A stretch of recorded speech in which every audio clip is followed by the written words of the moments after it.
14वां अध्याय। व्रजांग का जन्म एवं पुत्र प्राप्ति का वर मांगना। नारद जी कहने लगे, ब्रह्मा जी, तारकासुर कौन था जिसने देवताओं को भी पीड़ित किया, उन्हें स्वर्ग से निष्कासित कर दिया और स्वर्ग पर अपना अधिकार स्थापित कर लिया। कृपया मुझे इसके विषय में बताइए। ब्रह्मा जी बोले, हे मुनि नारद, मरीचि के पुत्र कश्यप मुनि थे। उनकी 13 स्त्रियां थीं, जिसमें सबसे बड़ी दिति थीं।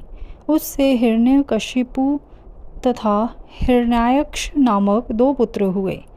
हिरण्यकशिपु तथा हिरण्याक्ष को श्री हरि विष्णु ने वाराह तथा नरसिंह का रूप धारण करके मार दिया था। तब अपने पुत्रों के मर जाने से दुखी होकर दिति ने कश्यप से प्रार्थना की तथा उनकी बहुत सेवा की। उनकी कृपा से दिति पुनः गर्भवती हुई। जब इंद्र को इस बात का पता चला तो उन्होंने दिति के गर्भ में ही उनके बच्चे के छोटे छोटे टुकड़े कर दिए, परंतु दिति के व्रत एवं अन्य भक्ति भाव से बालक को मारने में वे सफल न हुए। समय पूरा होने पर उसके गर्भ से 49 बालक उत्पन्न हुए। ये सभी भगवान शिव के गण हुए तथा शीघ्र ही स्वर्ग में चले गए। तत्पश्चात दिति पुनः अपने पति कश्यप मुनि के पास गई और उनसे पुनः माँ बनने के विषय में कहने लगी। तब कश्यप मुनि ने कहा, हे प्रिय दिति, अपना तन मन शुद्ध कर भक्ति भाव से तपस्या करो। 10,000 वर्ष बीतने के पश्चात तुम्हें तुम्हारी इच्छा के अनुरूप पुत्र की प्राप्ति होगी। यह सुनकर दिति ने श्रद्धापूर्वक 10,000 वर्षों तक कठोर तपस्या की। तपस्या के उपरांत पुनः वे अपने घर लौट आईं। तब कश्यप मुनि की कृपा से दिति गर्भवती हुई। इस बार उन्होंने एक अत्यंत पराक्रमी और बलवान पुत्र को जन्म दिया। इस पुत्र का नाम वज्रांग था। वज्रांग दिति की इच्छा के अनुरूप ही था। दिति इंद्र द्वारा किए गए छल कपट से बहुत दुखी थीं तथा उनसे बदला लेने के लिए अपने पुत्र वज्रांग को देवताओं से युद्ध करने की आज्ञा दी। वज्रांग और सभी देवताओं का बहुत भयानक युद्ध हुआ।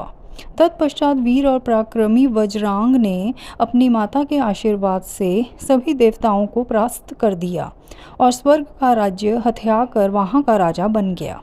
सभी देवता उसके अधीन हो गए। तब यह देखकर दिति को बहुत प्रसन्नता हुई। एक दिन कश्यप मुनि के साथ मैं स्वयं वज्रांग के पास गया। मैंने वज्रांग से अनुरोध किया कि वह देवताओं को इंद्र की गलती की सज़ा ना दे तथा इंद्र सहित सभी देवताओं को क्षमा कर दे। मेरे इस प्रकार कहने पर वज्रांग बोला, हे ब्राह्मण, मुझे राज्य का कोई लोभ नहीं है। मैंने इंद्र की दुष्टता के कारण ही ऐसा किया है। इंद्र ने मेरी माता के गर्भ में घुसकर मेरे भाइयों को मारने का प्रयत्न किया था।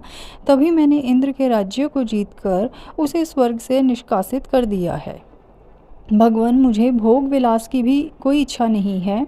इंद्र सहित सभी देवता अपने अपने कर्मों का फल भोग चुके हैं। अब मैं स्वर्ग का राज्य इंद्र को वापस सौंप सकता हूँ।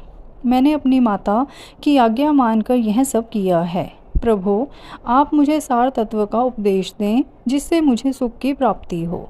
वज्रांग के उद्देश्य को उत्तम जानकर मैंने उसे सात्विक तत्व के बारे में समझाया। फिर मैंने एक सुंदर व गुणी स्त्री उत्पन्न की और उसका विवाह वज्रांग से करा दिया। वज्रांग ने अपने सभी बुरे विचारों को त्याग दिया, परंतु उसकी पत्नी के हृदय में बुरे विचारों का ही मानो साम्राज्य था। उसकी पत्नी ने उसकी बहुत सेवा की। तब प्रसन्न होकर वज्रांग ने कहा, हे प्राण प्रिया, तुम क्या चाहती हो? मुझे बताओ, मैं तुम्हारी इच्छाएं अवश्य पूरी करूँगा। यह सुनकर वह परम सुंदरी बोली, पतिदेव, यदि आप मेरी सेवा से प्रसन्न हैं तो कृपया मुझे इस त्रिलोकी को जीतने वाला महापराक्रमी और बलवान पुत्र प्रदान करिए, जो ऐसा बलवान हो कि समस्त देवता उससे भयभीत रहें। अपनी पत्नी के ऐसे वचन सुनकर वज्रांग सोच में डूब गया, क्योंकि वह स्वयं देवताओं से किसी प्रकार का कोई बैर नहीं रखना चाहता था, परंतु उसकी पत्नी देवताओं के साथ शत्रुता बढ़ाना चाहती थी। वज्रांग सोचने लगा कि यदि सिर्फ अपनी पत्नी की इच्छा को सर्वोपरि मानकर उसे पूरा कर दिया तो सारे संसार सहित देवताओं एवं मुनियों को दुख उठाना पड़ेगा, और यदि पत्नी की इच्छा को पूरा नहीं किया तो मैं नरक का भागी बनूंगा। तब इस धर्म संकट में पड़ने के बाद उसने अपनी पत्नी की अभिलाषा को पूरा किया।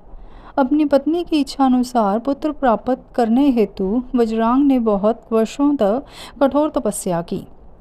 मुझसे वर प्राप्त कर अत्यंत हर्षित होता हुआ वज्रांग अपनी पत्नी को पुत्र प्रदान करने हेतु अपने लोक में चला गया।